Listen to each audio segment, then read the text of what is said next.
So the House voted to impeach Trump again today, and as expected, it went in favor of the impeachment. We had all Democrats vote yes, and we had a small, a handful of Republicans that voted yes, and the rest voted no, obviously. So where does it go from here? It goes back to the Senate, and I'd like to say likely he will be acquitted as he was last time, but we're seeing Republicans kind of flee away from the whole situation.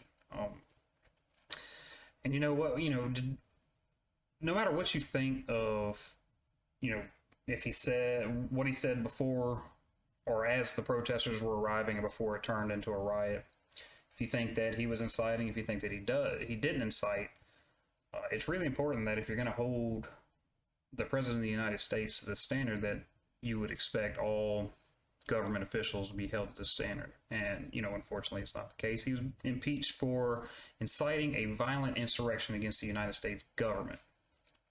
Okay, so if he were to incite violence against, I don't know, personally owned businesses, police precincts, I guess maybe that's not an impeachable offense.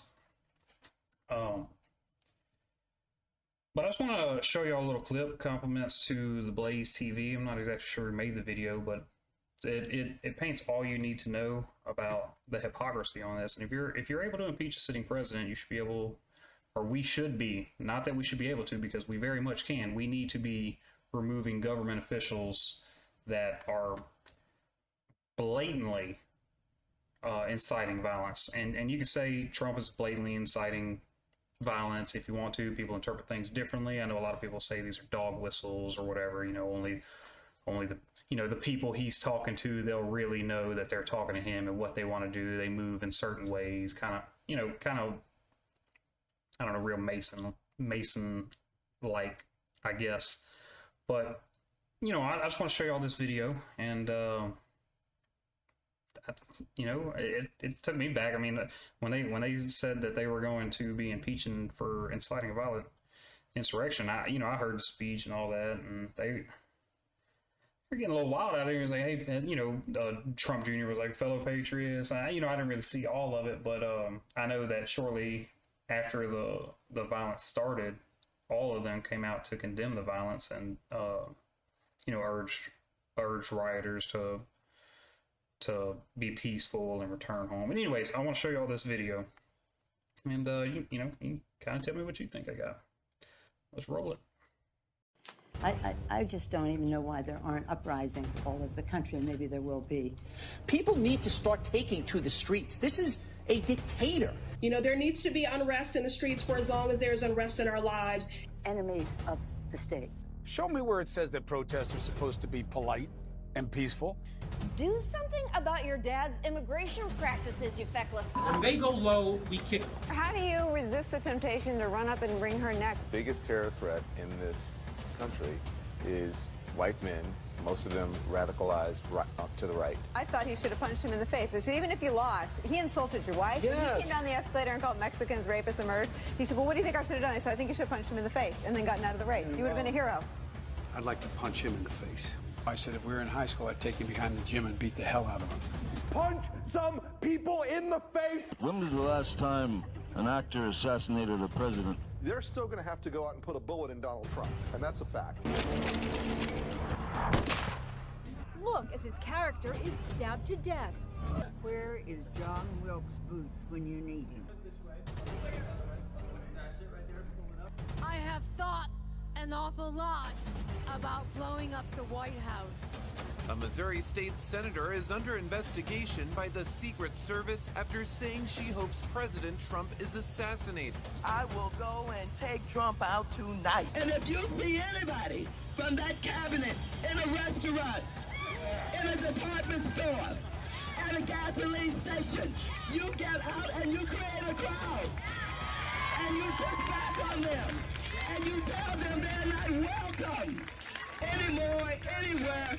And sadly, the domestic enemies to our voting system and our honoring our Constitution are right at 1600 Pennsylvania Avenue. They're not going to stop before Election Day in November, and they're not going to stop after Election Day. And that should be, everyone should take note of that on both levels, that this isn't, they're not going to let up, and they should not. If you think we're rallying now, you ain't seen nothing yet.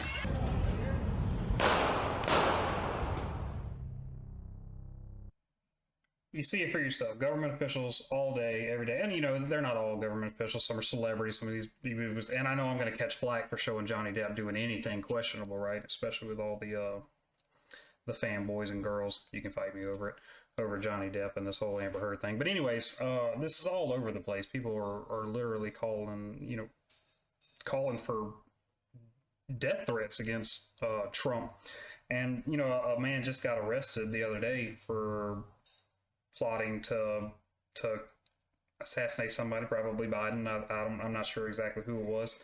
And, you know, I have somebody in my life that I know that kind of got the same way. I won't mention any names, but made a similar threat on social media against Trump whenever he was inaugurated. And you know, they came, and rightfully so. You know, you can't just make, you know, because these people don't know who's serious, who's not. So if you're on social media and you're saying, look, I'm going to go do this to this person, you know, first and foremost, that's a breach of the First Amendment. So you're not protected under the First Amendment law if you are actively talking about doing harm to somebody. And, you know, people kind of skirt this kind of thing. They'll say things like, well, I wish this would happen. But when you outright say, I'm going to do this thing,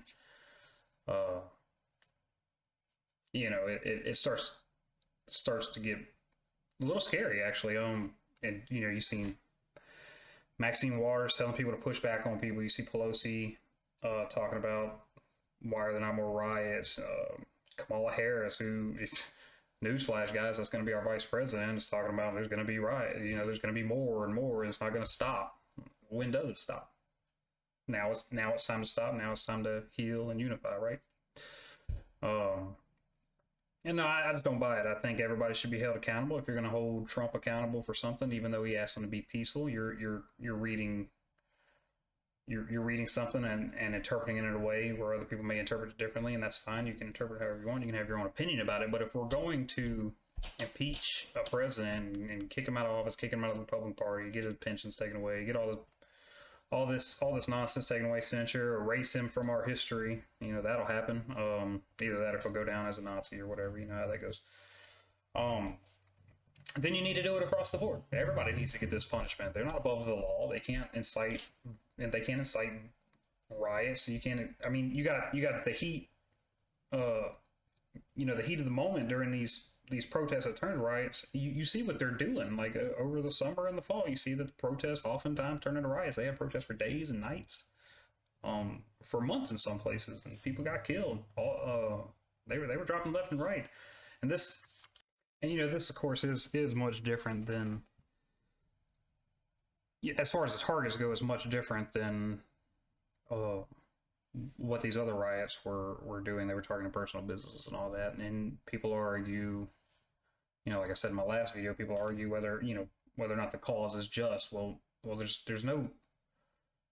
almost no cause that's just enough to just tear stuff up. Neither side of the aisle, no matter which side you're pulling for, you don't need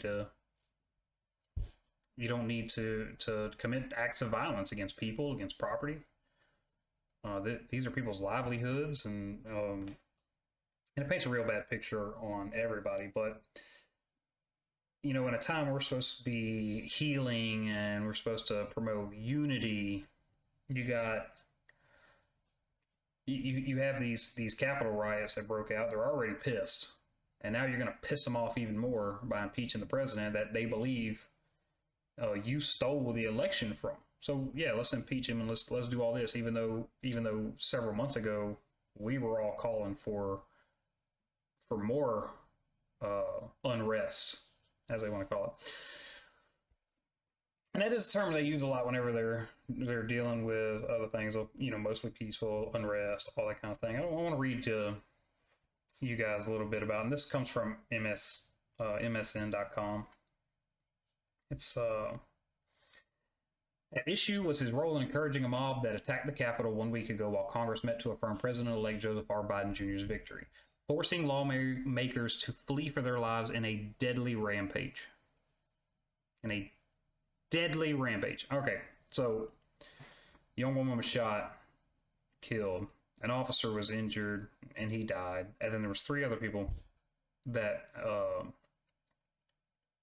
had health issues or something and ended up dying from there. A deadly rampage is something you describe like mass shooting, serial killers, things like that. I don't agree with the deadly rampage thing. I mean, if you want to call this a deadly rampage, then obviously you have to call several other riots deadly rampages. I don't know what their quota is. You know, how many lives need to be lost before you consider it a deadly rampage. And this is something we should all be used to by now. I mean, the media controls the minds, and as long as the minds allow the media to control it, they will, and the left controls the media. So, you know, this will continue to be put up as a deadly rampage. You know, it'll probably eventually be one of the greatest grievances against America and against America's people, while ignoring the fact that people were dying in the streets and, you know, getting shot literally in the middle of the streets on other riots, and those are not considered deadly rampages. Those are mostly peaceful protests, right? So the moral story in all this, or my personal opinion on all this, is if you want to impeach Trump over inciting violence, that's fine. Obviously, you know, I can't do anything about it. It's done. You need to hold your colleagues on the same standard, and you certainly have the power to.